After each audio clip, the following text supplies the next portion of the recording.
këtë edicioni informativ për një 17 vjeçare në Fushë Krujë, e cila është detyruar të përdorë lëndë narkotike dhe më pas ka deklaruar se do ta trafikonin drejt Greqisë. Kam në studio kolegun e shqiptare.com Elton Qyno për të tjera detaje. Elton, faleminderit që jemi në studio. Do doja ta nisnim me këto zhvillime të fundit. Është një ngjarje e rëndë. Çfarë dim për afatet kohore, pra kur ka nisur e gjithë ngjarja dhe kur është bërë denoncimi në polici? Në fakt, ngjarja besohet se ka nisur në muajin tetor, por denoncimi i parë është regjistruar në 19 nëntor 2019 dhe më pas ka qenë nëna e vajzës 17 vjeçare e cila është drejtuar postës policore të Fushë Krujës, ku ka raportuar se vajza e saj ishte zhdukur nga banesa dhe prej gati 24 orësh apo 48 orësh nuk ishte paraqitur dhe nuk ishte asnjë të dhënë. Menjëherë është marrë informacion mbi vendodhjen e vajzës dhe ka qenë vetë 17 vjeçaria e cila është paraqitur në postën policore në datën 21 nëntor 2019 dhe më pas ka raportuar atë se çfarë ka ndodhur me jetën e saj dhe me shfrytëzimin e saj si prostitut në zonën kryesisht në Kamës, por edhe në zonën Nikël apo edhe në zonat të ndryshme të Fushë Krujës, por edhe të Krujës. Pra e kishte ushtruar në këto zona? Sigurisht që e kishte ushtruar në efektin e shfrytëzimit, por edhe presionit të vazhdueshëm, por edhe nxitjes për të konsumuar lëndë narkotike kokainë nga disa persona, më konkretisht nga 5 persona që momentalisht njëri prej tyre dhe më konkretisht Alket Brata është njeriu që ka organizuar të gjithë këtë histori. Pra dyshohet që mund të jetë organizatori. Por që ende dhe sot nuk është mundur të arrestohet. Në pranga kanë rënë vetëm 4 bashkëpunëtorë e tij që kanë bashkëpunuar kryesisht në nxitjen për të konsumuar lëndë narkotike, por edhe për të shfrytëzuar vajzën si prostitut, më konkretisht Edison Çaça ose Çanga nga zona e Niklës në Fushë Krujë, Fatjon Leka, një person i dënuar nga gjykata e Krujës, Leonard Stafa, sërish një person tjetër me precedent penal dhe Arlis Shima një person tjetër që ka bashkëpunuar dhe që rezultoni pa dënuar nga gjykata për sa i përket veprave të ndryshme penale. Dua të them diçka që pavarësisht se ka pasur një episod të trajtimit dhe shfrytëzimit të vajzës si prostitut, në fakt ky episod është përsëritur disa herë nga personat e arrestuar, por qoftë edhe nga personi organizator i kësaj veprimtarie kriminale, duke kryer marrëdhënie seksuale me dhunë me vajzën, duke detyruar që të konsumojë lëndë narkotike të ndryshme deri në atë masa dhe vajza më pas të krijonte një varësi ndaj lëndës narkotike, madje ka pasur edhe një moment ku këta persona e kanë lejuar me frikën se duke qenë se ishte shumë e vogël, pra 16 vjeç në 2019, kanë menduar se diçka e keqe mund t'i ndodhë, pra e kanë paraprirë një arrestim të mundshëm nga policia, por edhe nga prokuroria e Krujës, por megjithse këta persona e kanë lejuar sërish në varësinë e lëndëve narkotike, ajo sërish është bërë pjesë e këtij grupi që më pas e shfrytëzonte, por edhe e furnizonte me lëndë narkotike. Ne dham edhe një detaj për një ngjarje me tritol që ka ndodhur disa kohë pas denoncimit që kanë bërë në polici nëna dhe vajza. Çfarë dim në lidhje me këtë ngjarje, Elton, dhe kur ka ndodhur saktësisht? Pra është një shenjë hakmarrje ndaj denoncimit që kanë bërë? Në fakt ngjarja ka ndodhur më lart se 2 ditë më përpara në banesën ku jeton dhe vajza, por edhe familja. Momentalisht vajza nuk ndodhet në banesën e saj, por ndodhet në një qendër rehabilitimi në Tiranë, por për shkak se presioni i vazhdueshëm që vjen nga personat familjar të arrestuarve, por edhe personat tjetër të shpallur në kërkim, Alket Brata, është i vazhdueshëm, por dhe tashmë është bërë edhe me mjete konkrete, duke i hedhur një sasi të konsiderueshme tritoli. Deri në këto momente nuk kemi një person të arrestuar për të ngjarje, por besohet se është pikërisht personi i shpallur në kërkim Alket Brata. Në fakt, edhe gjatë dëshmisë së saj që ka dhënë vajza në polici dhe në prokurorinë e Krujës, ka treguar se i ka treguar konkretisht prokurori Fatjon Mbonjaku se edhe pse ajo po kallëzonte dhe po tregonte gjithë aktivitetin kriminal të 5 personave, në fakt është paralajmëruar që të mos referonte asnjë informacion në polici, pasi në të kundër do të përballej me presionin e vazhdueshëm, por edhe në kanosje të drejtë për drejtë për jetën e familjarëve të saj. Flasim për një ngjarje të ndodhur në vitin 2019, Elton, por bëhet publike tani. Sigurisht që bëhet publike tani, pasi ka qenë vetë policia dhe prokuroria që e ka mbajtur përgati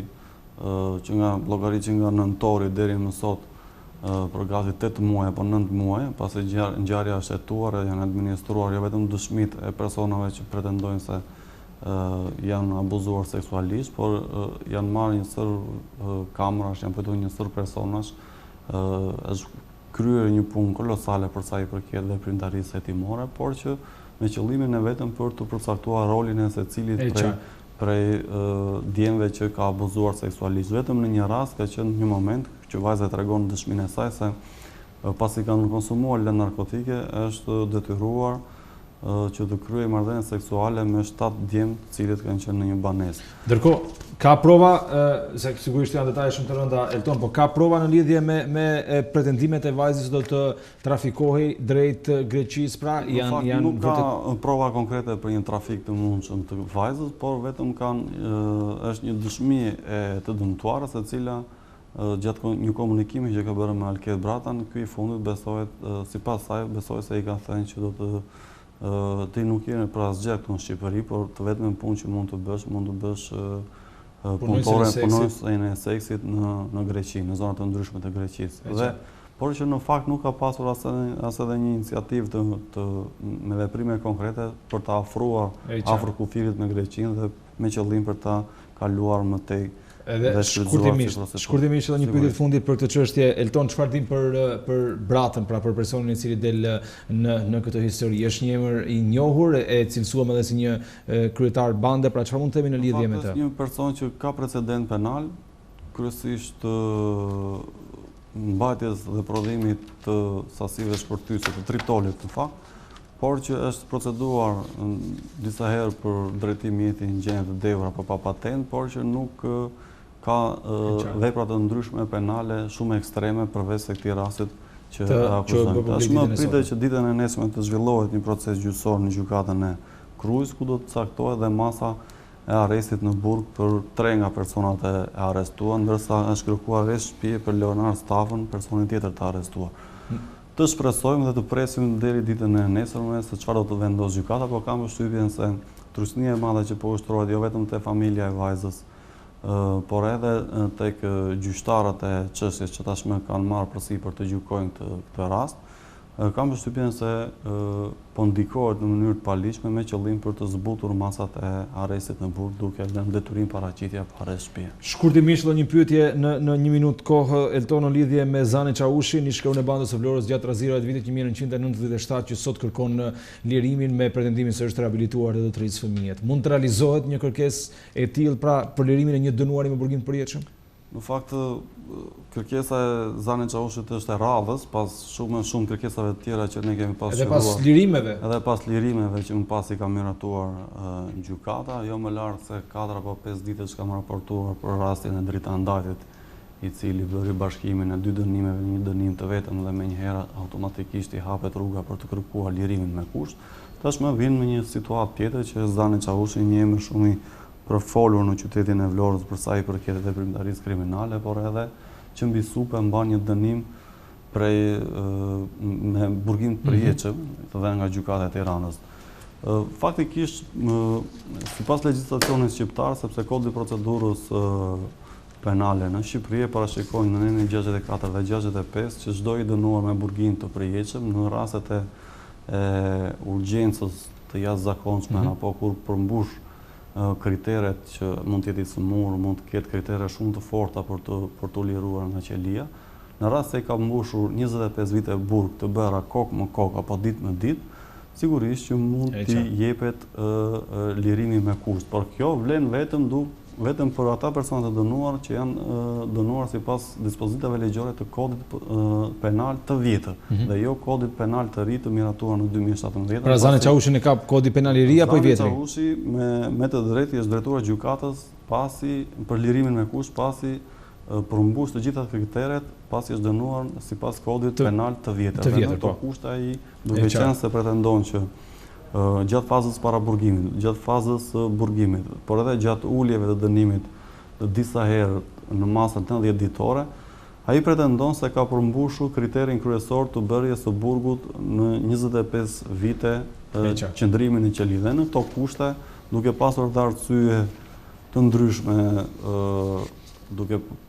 përputhur dhe duke shklyer 3/4 e dënimit, duke